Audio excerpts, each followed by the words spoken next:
Good evening, everyone. This is Maurice and Martel from the Triple Triple M M Model Model Railroad.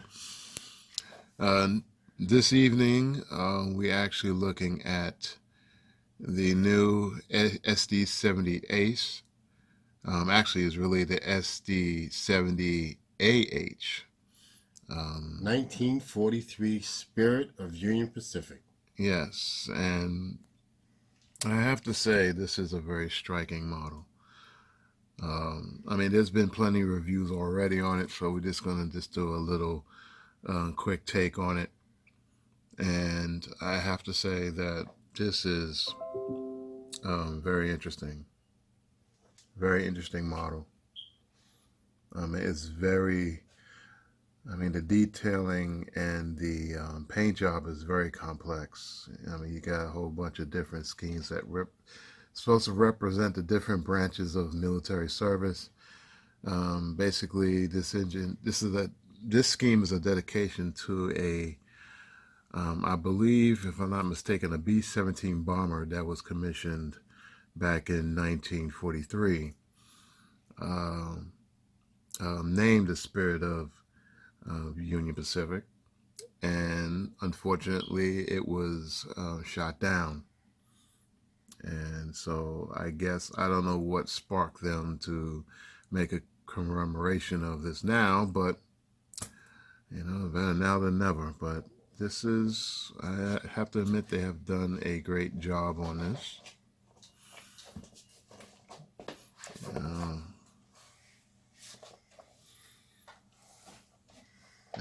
But there is actually a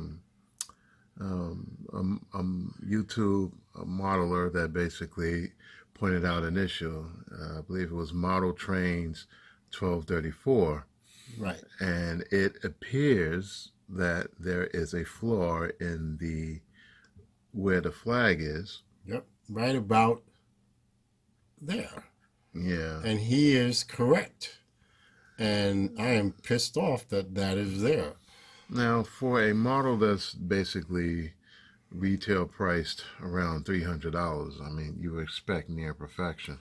You would expect that this would not be here. And on top of that, you would expect, me personally, I would expect at least the number boards be some lights in those too. Right? Yeah, that's a Montel bone to pick about that. Come on, guys out there. They put the LED lights in there, but they didn't put the number boards, and then they jacked the flag up. Now, Maurice had a very brilliant idea to take this out of there. He said, get a number 2 pencil and, fine tune it with the pencil, like get it nice and sharp, and then just come down, lightly on the scene. And that would kind of mask that white line. Now, actually, I noticed in a lot of the videos of this locomotive, they have that same basically the same error. Except for our buddy James, but he had the prototype, so the prototype didn't he had a demo model of the engine, so basically the paint job was pretty good on it. Oh, and by the way, James, great video that you did with the money and jumping on the airplane and stuff like that. I was just laughing. It was a great video that you did at Trainland with Ken Jr. And just want to say, good job, thumbs up. Actually, I didn't see that video. Maybe I gotta check it out. I did. I saw it like 3 times. Oh, okay. But yeah, so what I'm going to do is I'm going to actually take it home and tweak it because we're dealing with tsunami decoders. Yes. It out of the box, I'm going to be honest with you, I'm not too pleased on the performance out of the box. I expect better from Tsunami. I know some of the Tsunami people are going to be like barking about that, but I expect it to run smooth out of the box. Especially for a new type of decoder. It stops on a dime. It actually takes off much quicker. So I'm going to actually do my magical work and tweak this engine to get this running much smoother than what it is now, something more prototypical. And plus, it'll give me a chance to learn how to program Tsunami 2 decoders. This will be the first Tsunami 2 decoder that I'm actually reprogramming and, tweaking. So let's see how that turns out. And kudos for Athearn for finally starting to put LEDs um, in their locomotives, especially their diesels. And another thing that I noticed from Big Al is absolutely right. These doggone handrails are flimsy, so be very careful with the handrails. Well, yeah. Some of the MU hoses, well, you got to expect they fall that. off. You got to expect that. It's a plastic model, and I believe the reason why they are flexible is due to the fact if they did make them harder, they will actually break. They have a tendency to break. And from my experience, the harder ones, they do break. I have managed to break a couple of those in the past, not from Athearn, but some other manufacturers. But you do have to handle these models with care. A lot of people, some people, I'm not going to name any names, but some people in the past, they handle these models like bricks. And I get very nervous when they start handling this stuff. So, but when it comes to models, you have to handle these with care. So without further ado, I'm going to take this home, and there'll be a continuation of video on that. And also, before we fade to the black, I want to show you a couple more new pieces that we picked up, and also some of the progress that we've done. And over here, picked up some tanks to go with it, and some Humvees, or whatever you want to call it, to go with it. And yeah, excuse the phone. And that's my lovely wife calling me, saying it's time to come up. And so we picked up some tanks, and if you can look on the ethanol plant, it's 90% finished. I mean, we have the concrete down. We have some more concrete to go, and a little bit more fine tuning, and some pipes and stuff, and we're complete, and then we can move on to the next project. So it's about time. So it's getting late, and we're going to fade to the black, and we're going to say thank you so much for all the thumbs up, and thank you so much for meeting everybody at the Edison train show, and everybody just reaching out to us and giving us great comments. We really appreciate that. So we're going to say good night and have a great time railroading, and keep on railroading. Later. All right. See you back at the ranch.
everyone. This is Maurice, and I'm back home.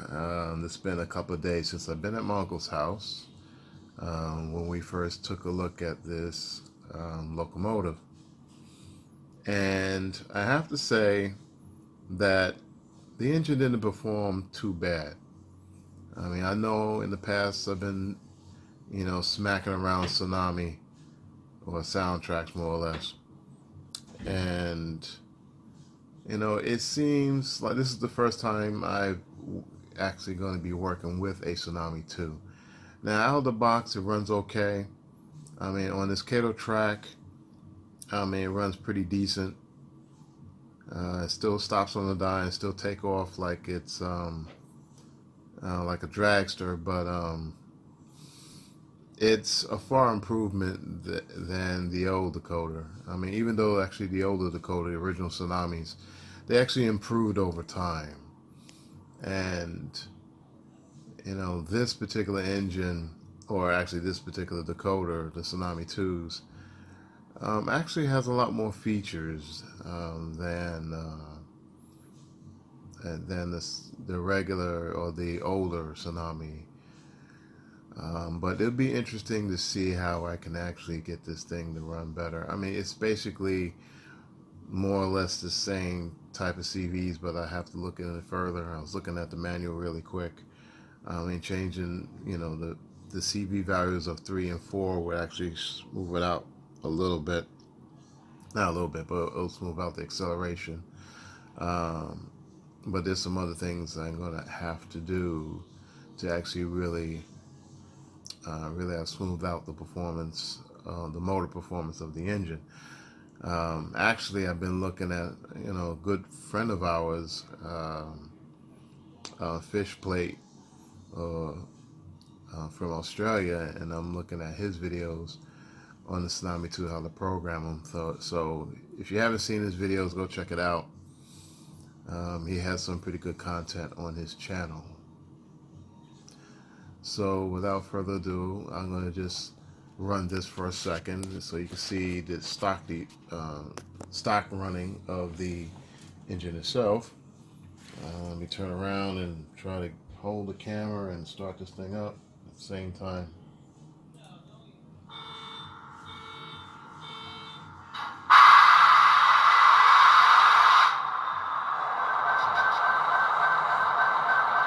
Alright. This engine's pretty loud, I have to say. I guess it's my old ears. I'm getting pretty sensitive to loud noises. Well, let's see. Actually, I'm going to put it on reverse. And right now is at, it's set the speed steps of 128. And I'm going to start taking off right now.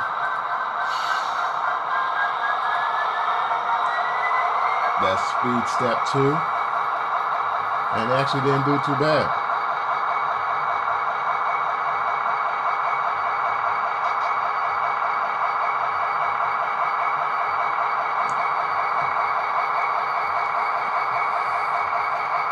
Increase the speed steps a little bit. And speed step 5.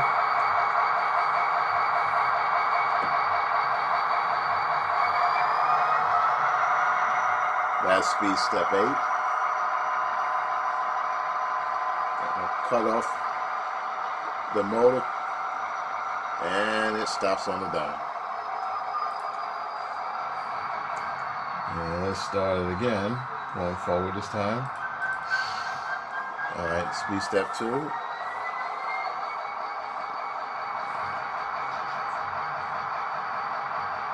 Speed step 5.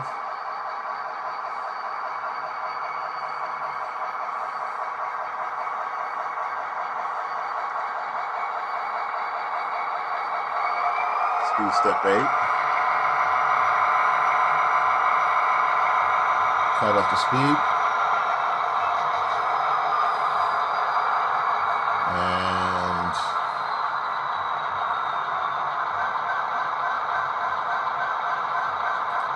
okay, I turned it off. And that wasn't too bad. I have to admit, that wasn't too bad. And I have to admit, this is a very interesting engine. I mean, the scheme is like no other, I have to admit. I mean, I thought about getting this engine myself, and I was like, you know what? I says, you know, my uncle's modeling UP, so there's no sense of me getting it. I mean, I have some UP stuff, but um, for some reason, I just felt compelled not to buy this engine. I mean, the engine is actually the rave right now. Everybody and their mother wanted this engine for the longest time. I mean, it's an interesting scheme. Very interesting scheme indeed. It actually gave me an idea for the color. So some of the colors I can use for the TMMR railroad, which is Triple MR railroad. I want to come with a scheme for our engines, but it just gave me a good idea. It's going to be very complicated, but I'll keep that a secret. I'll have that roll out sometime in the future. And what I'm going to do now, I'm going to actually program. What I'm actually using to program this is actually lock sound. No, excuse me, I'm saying lock sound. ESU lock programmer, and this is my trusty one. Actually, I'm gonna give this one to my uncle. I'm gonna get another one for, so he can have that one, so he can program at his home. And the software I'm using is the programmer. It's a lock programmer, version 4.7. So without further ado, I'm going to start programming it, and you're going to see the difference in performance. So hold tight. Okay, this is actually my third take on this video. For some reason, I had this coughing spell halfway through the video, and I just started coughing my brains out. But now I'm better. Now I gotta explain this all over again. Okay. These are the changes I have made on the Tsunami 2. And I believe the type of Tsunami of a decoder that's in there is the TSU PMP decoder, if I'm correct. Most likely that's what they actually installed on this. I can't see them installing anything else. But saying that, all right, these are the changes I made. I made changes to the baseline acceleration rate and the baseline braking rate, which is CV3 and 4 respectively, and I changed the value to 135.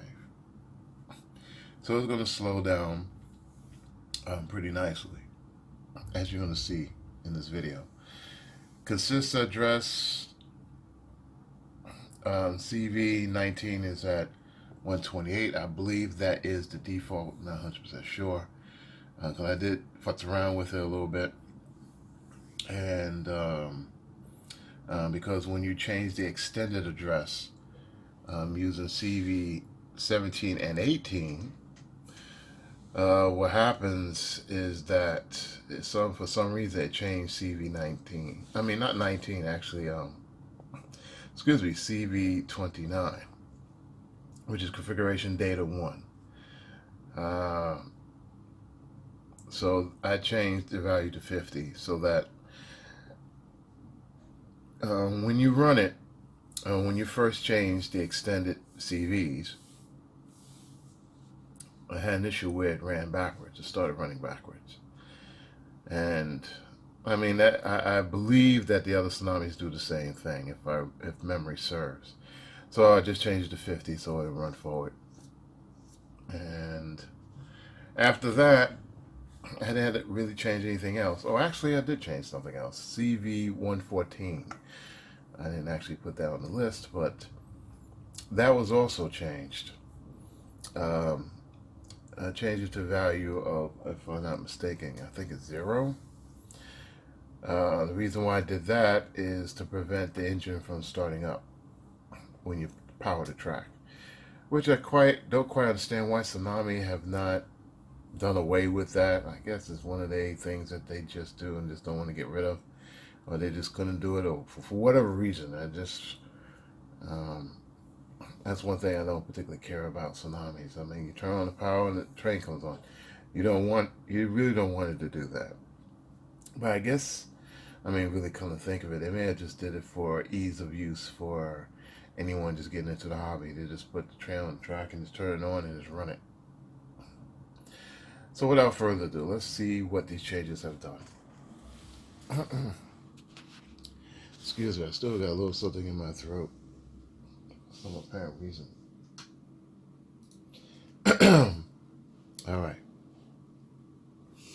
Here we go. Let's start her up. I'll turn on track power. Track power is on. And no sound. All you got to do is notch it up once and then notch it down.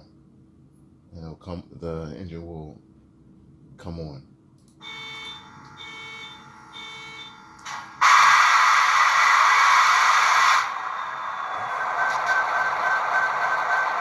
Very good. Turn on the lights. Set it to reverse. And let's see what she does.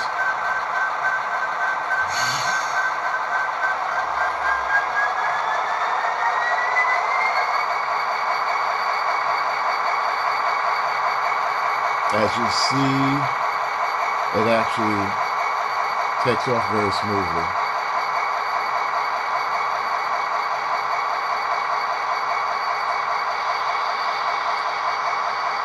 Step it up a little bit.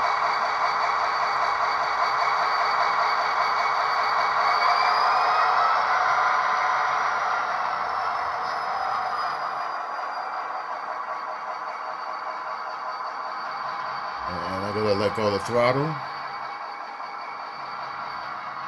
Hopefully it stops before it hits the end.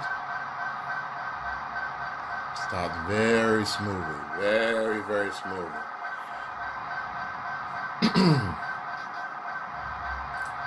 Set it forward.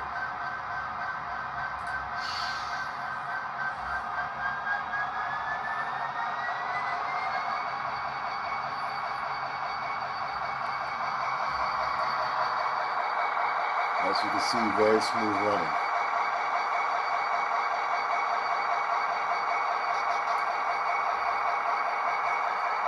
Actually, excuse the walls. I'm actually skidding the walls in my room.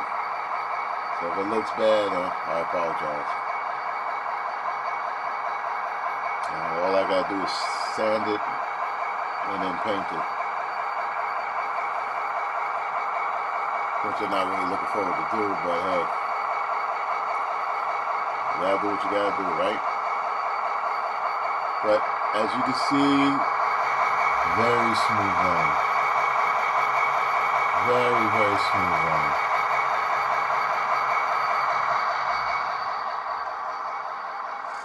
Okay, let's speed it up a little bit, and then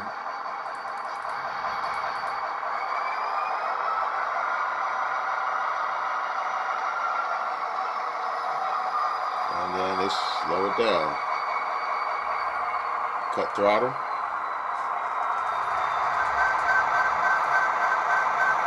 Beautiful. Beautiful. I have to admit, the Tsunami 2s does impress me when it comes to its motor control performance now. You know, once you tweak it, it runs great. As you can see, finally, I didn't have to go through all these different CVs for motor control to get this thing running right. So kudos to Soundtraxx. They've done a very good job. And also what you notice too, when you throttle it up, when you notch it up, it'll notch and then it will cut off. And the reason why it does that is because there's no real load on the engine. The new Tsunamis have this load control feature. Excuse me. Where, you know, it senses the load on the prime mover and it would actually adjust to it. So if you have a load on it, you will actually hear it notch up, and then it will hold that notch. Notch it higher. It's more dynamic when it comes to notching, which is a pretty good feature. Excuse me. Still can't get over this on my throat, but anyway, yeah. So that, but if you have other locomotives with the old tsunamis, this might be a problem. I believe Fish Plate Films have mentioned this. So it doesn't quite match up when it comes to the sounds. So that means that most likely you're going to have to get other Tsunami 2s to match up with this. And run them together that way. And then my uncle also suggests that too. So really, that's it. I don't have that much to say. This is pretty good. It's very impressive. Would I begin Tsunami 2s in the future? Yeah, maybe. Actually, come to think of it, they do have a decoder for the gen sets. So I just may get those. The gen set sounds pretty good. Issue haven't come out with them yet for some kind of reason, but if Tsunami has them, that's not a big deal. That's, they're switchers, so I'm not going to lash them up with anything but the switchers themselves. And I already have Tsunamis on 2 of them. There's a third one that I got to put together, so, that one will get the new one most likely. So that's it.